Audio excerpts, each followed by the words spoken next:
Good morning again, and thank you for joining us on the program.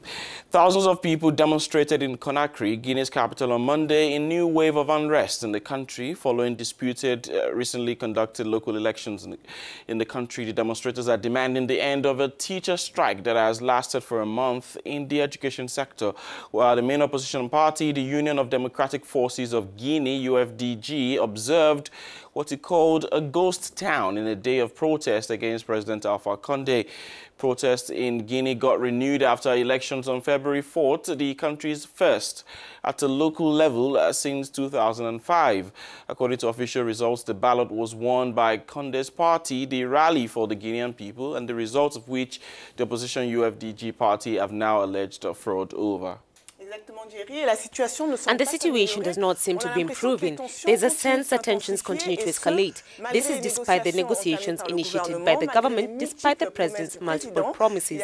He even was bored during a ceremony where he held a speech in a half-empty room because the majority of those present left. So this wave of protest calls into question Alpha Conde's regime, while it remains 2 years before the end of his second and last term.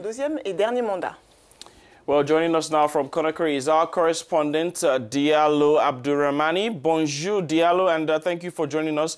As you know, we are talking about the protest in Guinea yesterday. Can you tell us, Diallo, some more about the demonstrations that took place yesterday in Guinea? Following the first day of the Dead City on 26 February, the Guinean opposition had obtained an extended hand, and the president of the republic, Alpha Conde, the latter had invited Seni to listen to his claims, and despite the fact that the judges had already ruled on the appeals, meetings of political parties contesting the results and Seni then began and continued until the end of last week. Some public opinion had criticized these meetings, believing that there was no legal basis for correcting the results of the vote of 4th February. The Seni finally made it clear that it no longer had the power in accordance with the Guinean Electoral Code to correct the results it had already definitely proclaimed a few days earlier. Apparently that led to the ghost town which was observed yesterday. But Diallo, were there incidences of violence recorded yesterday during the protests?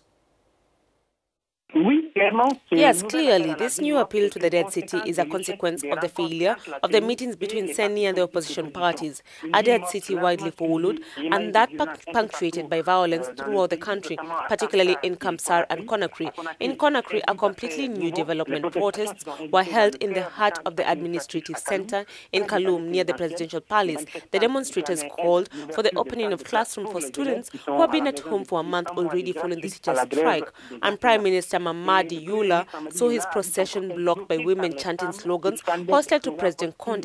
Incidents have also been reported on the Bambeto-Bahabidalai axis, where tires have been burned and roads barricaded. In Matoto, a private station, East Pace FM, was attacked and its vehicles were rocked. A vehicle from another private station was also ambushed by the demonstrators and burned down with all the station's equipment. For the time being, officially no casualties have been reported, but many materials have been damaged. Diallo, will there be more demonstrations? And if, do you know the dates of the planned demonstrations? The end of the demonstrations is not scheduled for now. The opposition is calling this time for a march on Wednesday, March 14th. The situation is still very tense in the country, especially with the toughening of the teachers' strike, which does not make it easier for the government. The SLECG, the teachers' union, has rejected the government's offer to pay in installments the 40% it is demanding before any negotiations are opened. Political observers fear that the crisis will bog down over time and that the government will eventually be forced to declare a blank year, something Parents Association want to avoid at all costs.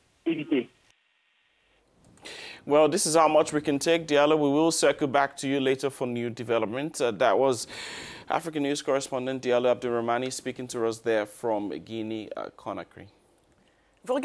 You're watching the Morning Call right here on African News. Time now for the Africa Journal.